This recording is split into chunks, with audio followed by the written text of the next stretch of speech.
ईशावास्यम् इदं सर्वं यत्किञ्चित् जगत्यां जगत् तेन त्यक्तेन भुञ्जीथा मा गृध तस्य सिद्धनम्। શુક્લ યજુર્વેદનો અંતિમ એટલે કે 40મા અધ્યાય એટલે ઈશાવાસ્ય ઉપનિષદ. ખૂબ નાનકડું પણ ઘણું મહત્વનું આ ઉપનિષદ અને તેનો સૌપ્રથમ મંત્ર અત્યારે આપણે સાંભળ્યો. મહામહોપાધ્યાય પૂજ્ય ભદ્રેશદાસ સ્વામીએ આ મંત્રમાંથી 4 અર્થ આપણને આપ્યા છે. પહેલો સંદેશ આ મંત્ર આપણને એ આપે છે કે જેટલું પણ કંઈ જડ અને ચેતન તત્વ છે એ તમામના પ્રશાસક, વ્યાપક અને કારણ પરબ્રહ્મ ભગવાન છે. એટલે ભગવાન કરતા છે એવો સંદેશ આ મંત્રમાંથી આપણને પ્રાપ્ત થાય છે. બીજો સંદેશ આજ્ઞા પાલનને લગતો પ્રાપ્ત થાય છે કે અહમ મમત્વનો ત્યાગ કરી સત્શાસ્ત્ર અને સત્પુરુષ એટલે કે અક્ષર બ્રહ્મ સ્વરૂપ ગુરુની આજ્ઞા અનુસાર વિધિ નિષેધનો સ્વીકાર કરીને પંચ વિષયનું ગ્રહણ કરતા કરતા શરીર યાત્રાનું પાલન કરવું. આ આજ્ઞા પાલનનો બીજો સંદેશો. ત્રીજો સંદેશો સાંખ્ય વિચારનો છે. આ મંત્ર આપણને સમજાવે છે કે આ સૃષ્ટિમાં જે પણ કંઈ સંપત્તિ, ધન આપણને દેખાય છે એ કોઈનું થયું નથી, એટલે આપનું પણ થવાનું નથી, એટલે એનો લોભ ન કરો. અને ચોથો સંદેશો આપણને આશરો અને નિષ્ઠાનો આ મંત્ર આપે છે કે પરબ્રહ્મ ભગવાન સિવાય કોઈની પાસે કોઈ આશા ન કરીશ. એટલે આપણને જે પણ કંઈ જોઈએ એ આશા આપણે પરબ્રહ્મ પુરુષોત્તમ નારાયણ પાસેથી કરવી. કહેતા પ્રાર્થના કરવા યોગ્ય, વિનવવા યોગ્ય, ભજવા યોગ્ય એક પરબ્રહ્મ પુરુષોત્તમ નારાયણ જ છે. એટલે આ મંત્ર આપણને ભક્તિની વાત કરે છે, કર્તાપણાની દ્રઢતા કરાવે છે, આજ્ઞા પાલનની વાત કરે છે અને સાંખ્ય વિચારનો સંદેશ પણ આપે છે. એટલે મંત્રનું ચોથું ચરણ જે આજની સભાનો કેન્દ્રવર્તી વિચાર છે, તેન ત્યક્તેન ભુંજીથાઃ. બે વિરોધાભાસી વિચારો છે. ભોગવવાની વાત છે અને ત્યાગવાની પણ વાત છે.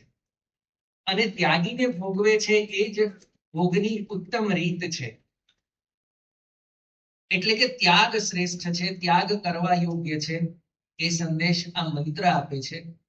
આજનો શુભ પવિત્ર દિવસ પણ આપે છે. આજે કાર્તિક સુદ એકાદશી. આપણે બધાએ ઠાકોરજીના દર્શન કર્યા, હાથડીના દર્શન કર્યા. આજના શુભ દિને ભગવાન સ્વામિનારાયણને દીક્ષા પ્રદાન કરવામાં આવી હતી રામાનંદ સ્વામી દ્વારા. અને આજના જ શુભ દિને યજ્ઞ પુરુષ કોળમાં પરમ પૂજ્ય પ્રમુખ સ્વામી મહારાજે દીક્ષા ગ્રહણ કરી હતી.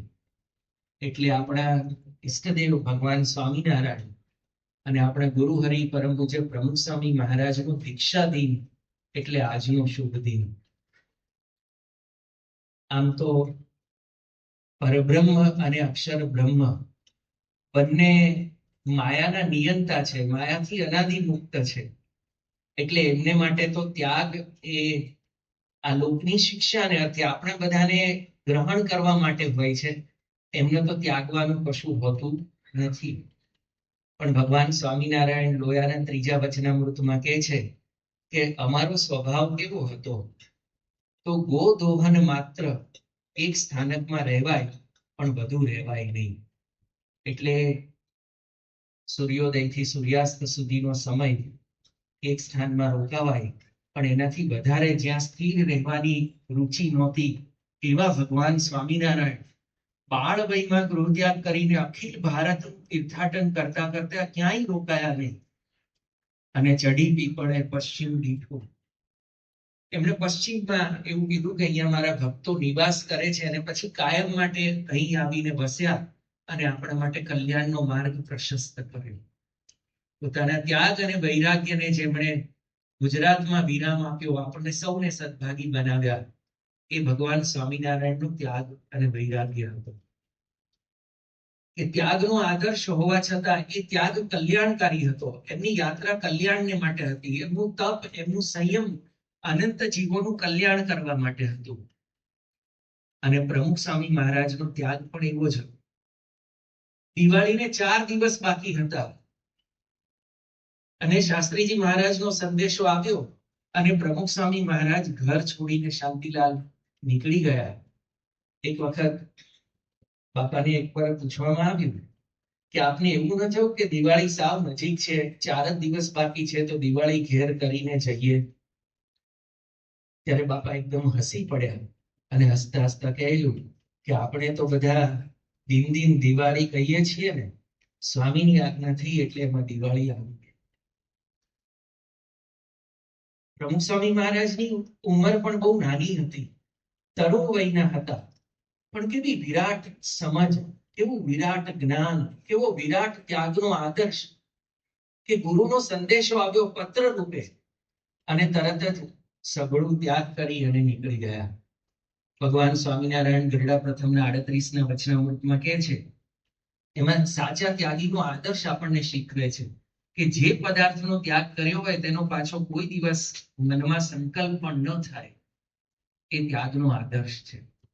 તો પ્રમુખ સ્વામી મહારાજને ત્યાગનો એવો આદર્શ. આપ સૌ જાણો છો કે પ્રમુખ સ્વામી મહારાજ નાના હતા ત્યારે ક્રિકેટની રમત રમતા. એ રમતમાં બહુ પાવરધા હતા અને બધાને પ્રિય હતા. એમની રમત બધા મિત્રોને બહુ ગમતી એટલે બધા એમને આગેવાન બનાવેલા અને બધાએ નક્કી કર્યું કે વડોદરા જઈને એક સરસ મજાની ક્રિકેટની કીટ, ક્રિકેટના સાધનો વસાવીએ. અને એ કામ, એ નેતૃત્વ પ્રમુખ સ્વામી મહારાજને જ સોંપ્યું.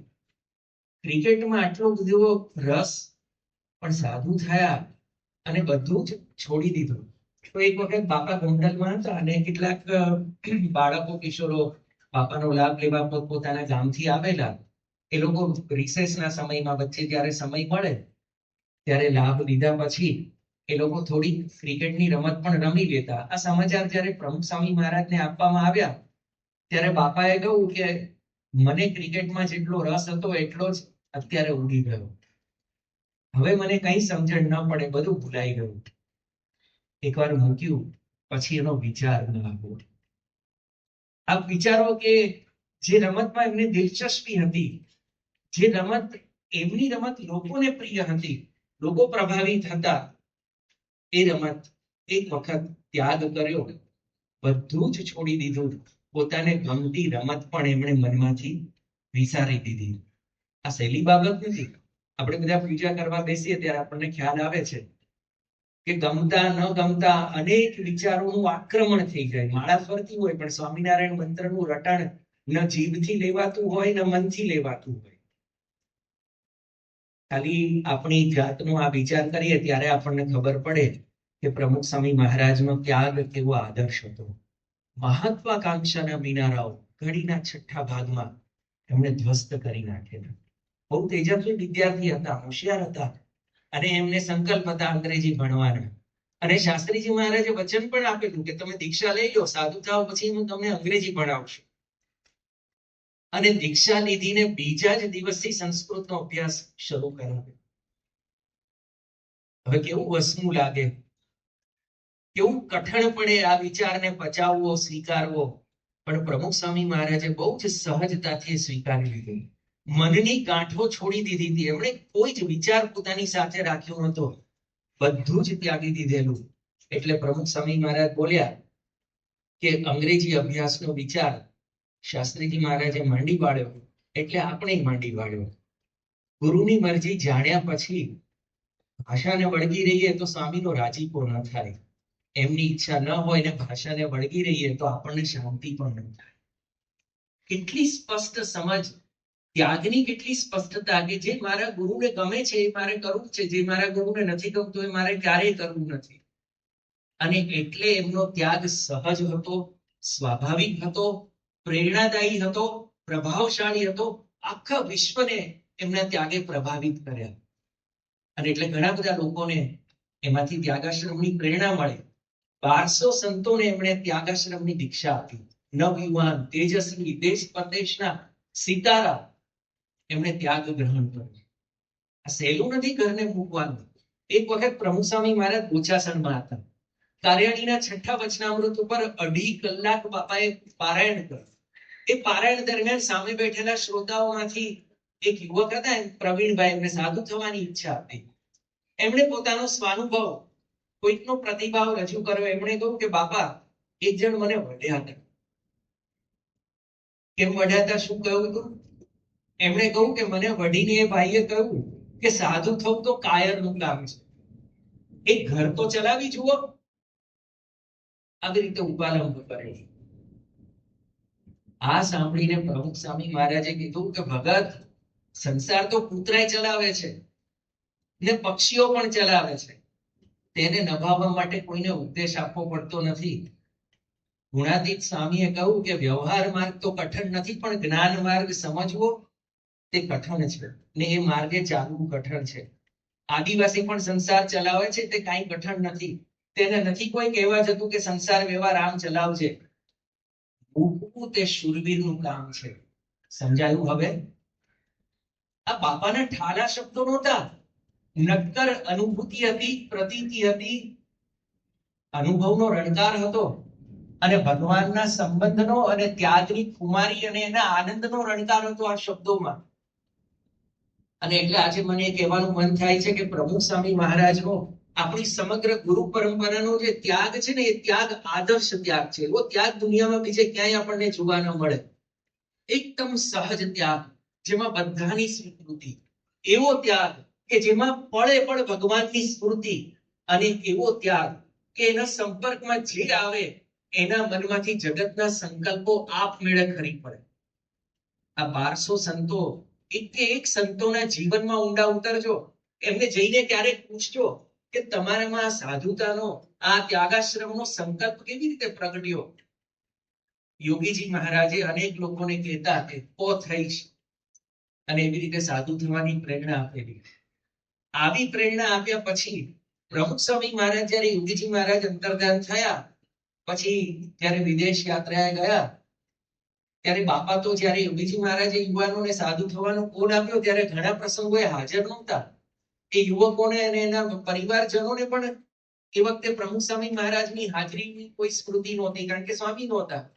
પ્રમુખ સ્વામી મહારાજ પહેલી વખત યોગી બાપાના અંતર્ધાન થયા પછી મળ્યા આ બધા યુવકોને. જે વાત ફક્ત યુવકોને અને યોગી બાપાને જ ખબર હતી, સાધુ થવાની વાત, પ્રમુખ સ્વામી મહારાજે અંતર્યામી પણ એ યુવકોને બોલાવીને શોધીને યાદ કરાવ્યું કે તમને યોગી બાપાએ સાધુ થવાનો કોલ આપ્યો છે, એ વચનનું શું થયું? ક્યારેક પૂછજો પૂજ્ય મુકુંદ ચરણ સ્વામીને, પૂજ્ય પ્રેમવદન સ્વામીને. આ લંડનના બધા સંતોને યાદ છે ને, બધાનો આ સ્વાનુભવ છે કે યોગીજી મહારાજે સાધુ થવાની વાત કરી હતી ત્યારે પ્રમુખ સ્વામી મહારાજ હાજર નહોતા. અને પછી પ્રમુખ સ્વામીજી મહારાજે રૂબરૂ જઈને એકને સંકલ્પ યાદ કરાવ્યો. આ પ્રમુખ સ્વામી મહારાજની ત્યાગાશ્રમની પ્રેરણા આપવાનું સામર્થ્ય છે.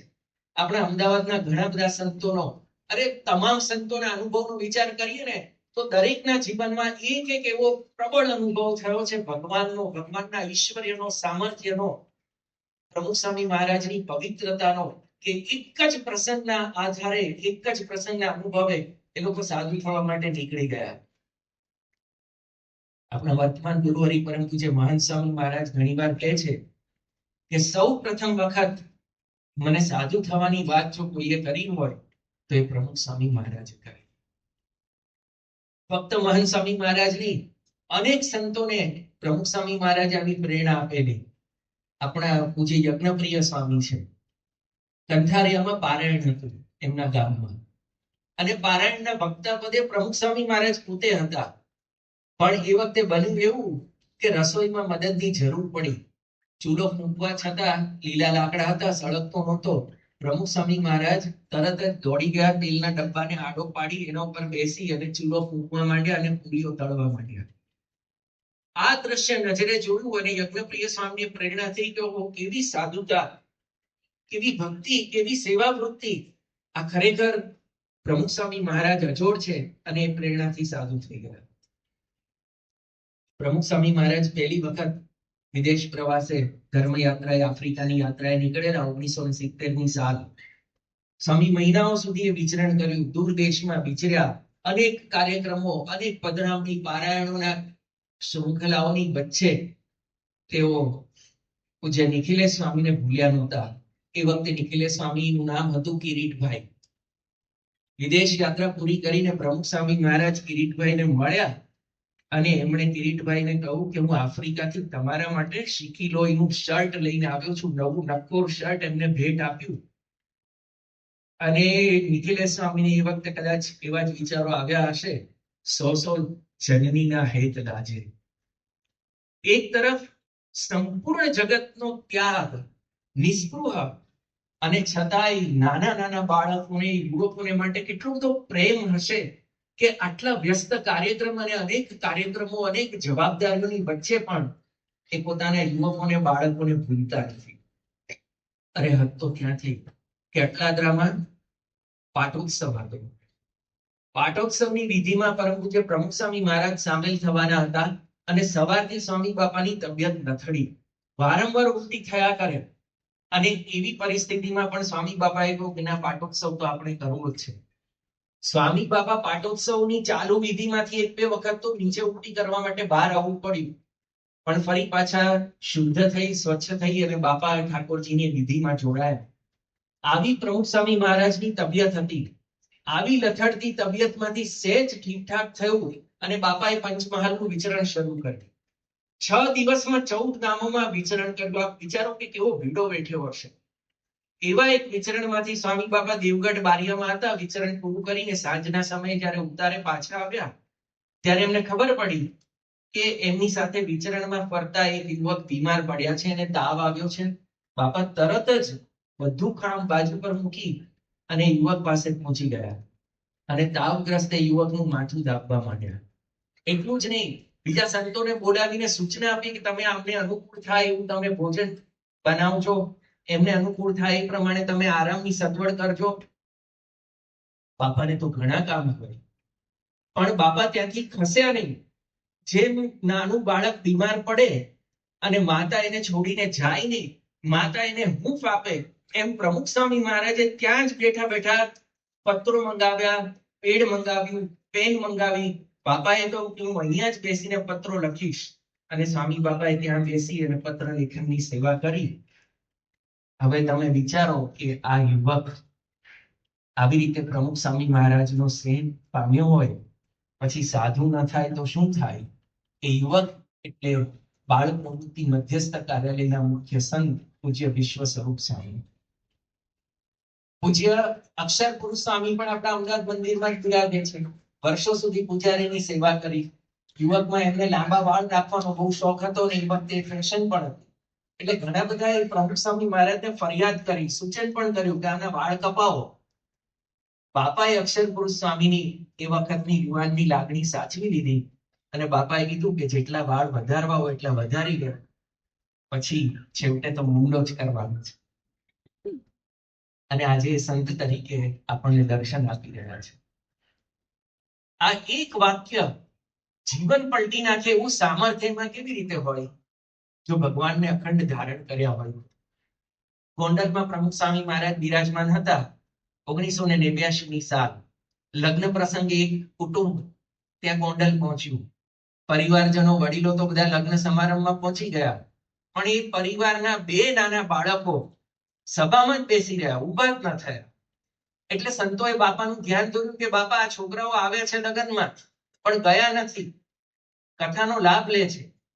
બાપા બહુ રાજી થયા. બંને બાળકોને પોતાની પાસે બોલાવ્યા અને બાપાએ કહ્યું કે આપણે ક્યાં લગ્ન કરવા છે? જે ગામ જવું નહીં એનું નામ શું પૂછવું? આ બંને બાળકો એટલે ભરત અને વિપુલ અત્યારે પૂજ્ય અનિર્દેશ સ્વામી ભરૂચ મંદિરના કોઠારી છે અને પૂજ્ય સાધુચરિત સ્વામી અમરેલી મંદિર, અમરેલી વિસ્તારના સંત નિર્દેશક છે. એક નાનકડા બાળકોને પણ ત્યાગાશ્રમની પ્રેરણા એવી આપવી કે જે વર્ષો સુધી જીવંત રહે, પ્રબળ રહે, એ પ્રમુખ સ્વામી મહારાજનું સામર્થ્ય છે. પ્રમુખ સ્વામી મહારાજે આવી રીતે અનેક લોકોને પ્રેરણા આપી છે શુદ્ધ જીવન જીવવાની, પવિત્ર જીવન જીવવાની, ત્યાગમય જીવન જીવવાની. એટલે આજે આપણે એમના ત્યાગાશ્રમને ઉત્સવ તરીકે બિરદાવી રહ્યા છે. એમણે ત્યાગાશ્રમનો જે પંથ લીધો એ જે આદર્શ આપણને સૌને આપ્યો એ આદર્શ આજે પણ આપણા માટે પ્રેરણાદાયી છે. નૈરોબીમાં પ્રમુખ સાંઈ મહારાજ આવી એક યુવકોની સભા હતી. એમાં બાપાએ કહ્યું કે આપણે તો કાયમ લાઈફ મેમ્બર છીએ. એ ઘણાને પ્રશ્ન થયો હશે કે આ તો સાધુ થવાની વાત થઈ, મારે તો સાધુ નથી થવું. આપણે કદાચ સાધુના આશ્રમમાં નથી જવાનું, સાધુનો વેશ નથી પહેરવાનો, પણ અંતરથી તો સાધુ થવાનું જ છે. આપણે સજ્જન થવાનું છે, આપણે સંતત્વના ગુણ કેળવવાના છે, આપણે ભગવાનની ભક્તિ કરવાની છે, આપણે પવિત્ર જીવન જીવવાનું છે. એ તો આપણો બધાનો આદર્શ છે. તો એ આદર્શ બાપાએ આ યુવકોની સભામાં ચિંતતા કીધું કે આપણે તો કાયમ લાઈફ મેમ્બર છીએ, ગમે ત્યાં જઈએ પણ સત્સંગ રાખવાનો. આપ જુઓ, સત્સંગ રાખવા માટે આપણે ઘણી બધી કસોટીમાંથી પાર ઉતરવાનું થાય છે. ઘણી બધી વખત આપણે આપણા મનને સજ્જ કરવાનું હોય છે અને મક્કમ કરવાનું થાય છે. અનેક પ્રલોભનોની સામે આપણે ટક્કર લેવાની હોય છે. તો એ ટક્કર આપણે લઈ શકીએ જ આપણો સાચો ત્યાગ છે. બાપાએ કહ્યું કે બજાર, હોટલ, સિનેમામાં અભક્ષ્ય વસ્તુ ન ખવાઈ જાય એનો ખ્યાલ રાખવો. મુશ્કેલી આવે તો ફ્રૂટ ખાઈ લેવું, દૂધ પી લેવું. આવો ને આવો સત્સંગ કરીએ તો ભગવાન શરીર સાચવશે, બીજું બધું પણ સાચવશે. એ વખતે બાપા જયારે આ વાત કરી રહ્યા હતા 1980ની સાલમાં, એટલે 81 નો ઉત્સવ નજીકમાં હતો. એટલે બાપાએ બધા યુવાનોને આમંત્રણ આપ્યું.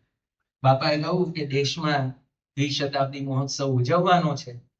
જેને સાધુ થવાની ઈચ્છા હોય, સાચો વૈરાગ્ય ઉપડ્યો હોય, માતા પિતાની રજા હોય, તેમણે આવવું. અને એ ન થાય તો એ ભક્તિ ને સત્સંગ તો કરવાના જ છે. આ વસ્તુ રાખવી ને રાખવી. એટલે બાપાએ આપણને બે વિકલ્પ આપ્યા કે જેને સંજોગો અનુકૂળ હોય, સંકલ્પ પ્રબળ હોય, તો એને સાધુ થવું જોઈએ. પણ ધારો કે એ અનુકૂળતા નથી, તો પણ બાપાએ સ્પષ્ટ કહ્યું કે ભક્તિ અને સત્સંગ તો રાખવાના જ છે, રાખવાના જ છે, રાખવાના જ. એટલે ભક્તિ અને સત્સંગ આપણા જીવનમાં દ્રઢ થાય, એ જ આપણા બધા યુવકો માટે સંસારમાં રહીને પણ સિદ્ધ કરવાનો ત્યાગ થયો. તો એ ત્યાગ આપણે સિદ્ધ કરવાનો છે. કારણ કે બાપાએ એક વખત એવું કહ્યું હતું દેવાણ ગામમાં કે દુનિયામાં બધું જ મળશે, પણ આ સત્સંગ મળે એ જ મોટું ભાગ્ય છે. પછી બાપાએ ઉદાહરણ આપ્યું. સ્વામી કે લોકોને ચંદ્રલોક પર જવાના વિચાર આવે છે, પણ ત્યાંથી ધૂળનું ટેપું જ લઈને આવે ને. આપણને બધાને ખબર છે, વૈજ્ઞાનિકો સંશોધન માટે ત્યાંથી ધૂળ લઈને આવેલા. બાપા કે એના કરતા આપણી જમીનનું ટેપું શું સારું નહીં? બાજરો તો થાય, આપણી જમીનમાં બાજરો ઉગાડીએ તો બાજરો તો થાય. જેની નામના આખા જગતમાં છે એવા ગુરુના આપણે શિષ્ય છીએ, તો આપણે પણ એવા બનવું. કેવળ ભગવાન સામે જોવાનું તો જીવન સાચું થાય. આપણે આપણી ખાનદાની જુઓ, કોના શિષ્ય છીએ, એ ખાનદાનીને વળગી રહેવું. આપણને ભગવાન મળ્યા છે તો સમો સાચવી લેવો. સમો સાચવી લેવો એટલે આપણા નિયમ ધર્મને સાચવવા, આપણી પવિત્રતાને સાચવવી, આપણા સંયમને સાચવવા.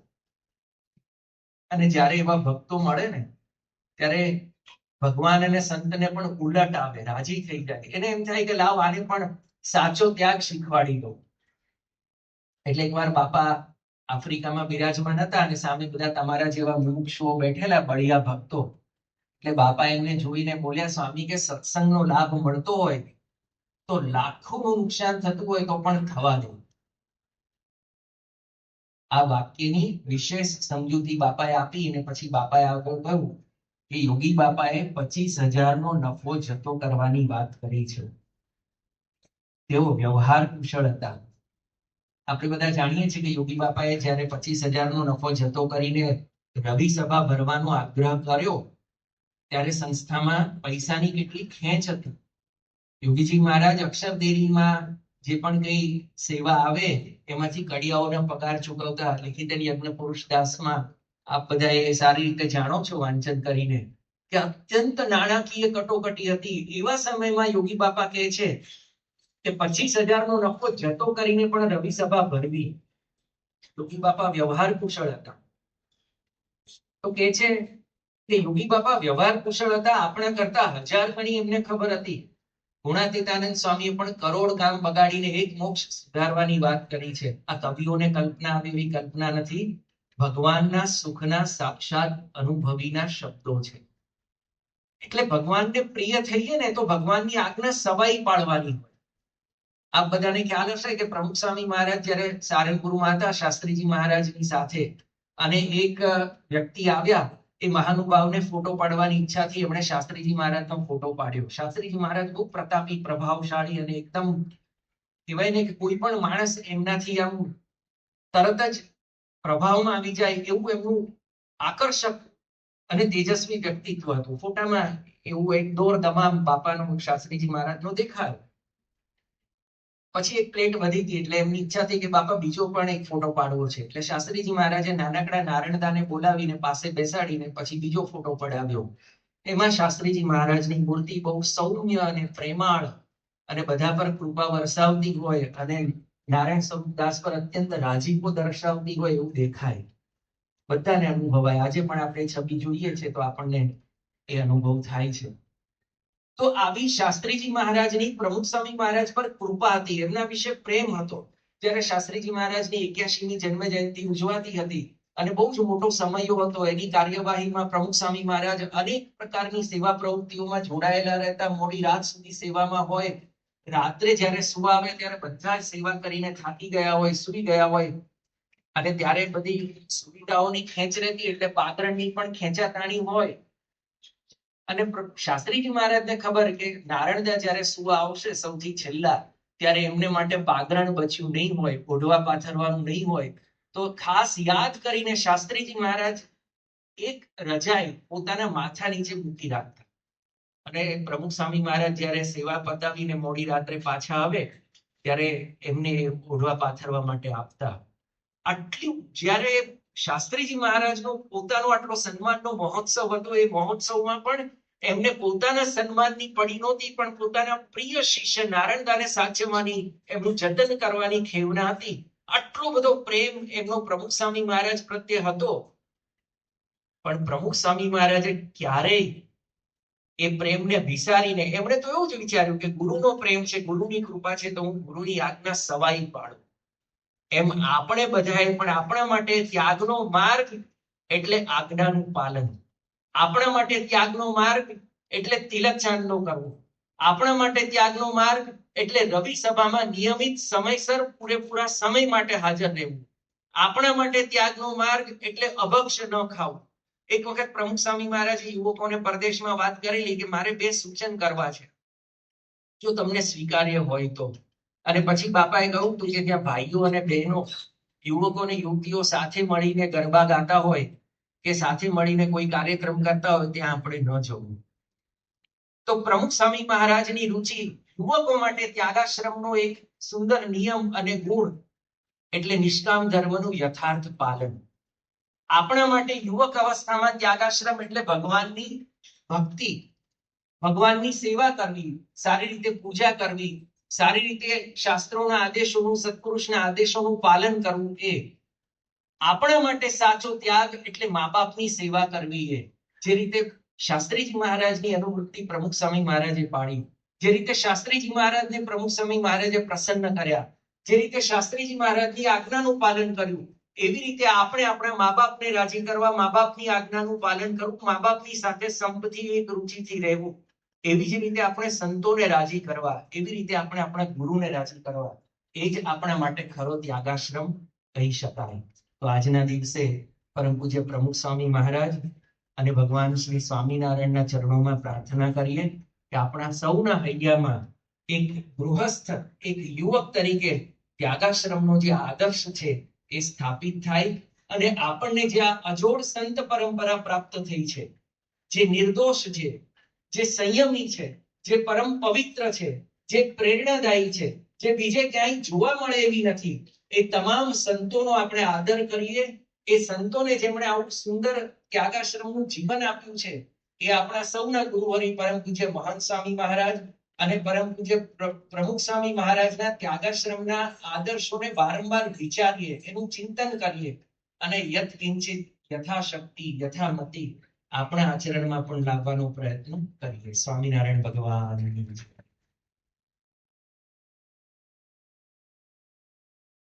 આવા જ વિશિષ્ટ પ્રસંગો સાંભળવા માટે કૃપા કરીને લાઈક કરો, તમારા વિચારો કમેન્ટમાં શેર કરો અને અમારી ચેનલને સબસ્ક્રાઇબ કરવાનું ભૂલશો નહીં.